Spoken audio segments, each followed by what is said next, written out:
Now this noise is a magnificent one because what you think, in fact, is a growling aeroplane engine is, in fact, across the tender, which is probably taking the Huck's starter out to start the Bristol fighter. Now, the Huck's starter was the most remarkable contraption which only the old like me can remember, and that was an ordinary Model T Ford with a great pole that stuck up vertically on it, and at the top there was a horizontal extension. Now this was chain driven, and the horizontal extension had a bayonet fixing which you drove the car, the Ford T model, up against the nose of the aeroplane, and this great bar went in to the female side of the bayonet fixing, which was stuck on the front of the propeller spinner. Now you got them together and then you wound it up.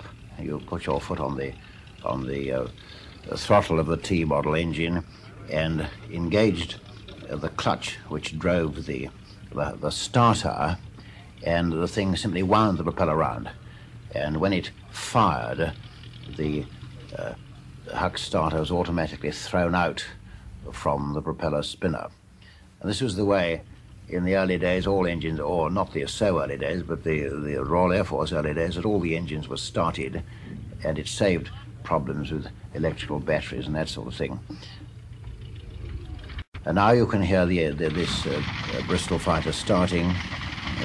This was one of the early V12 Rolls-Royce engines, and it produced one of the finest World War I, late World War I aeroplanes, the Bristol fighter. The Bristol fighter, incidentally, was a two-seater, and it was the idea that you had a chap sitting in the back who fired his Lewis gun over the back, and the pilot in front also fired a gun forward. So, in theory, it was a pretty unattractive proposition for an ordinary single-seater fighter to attack.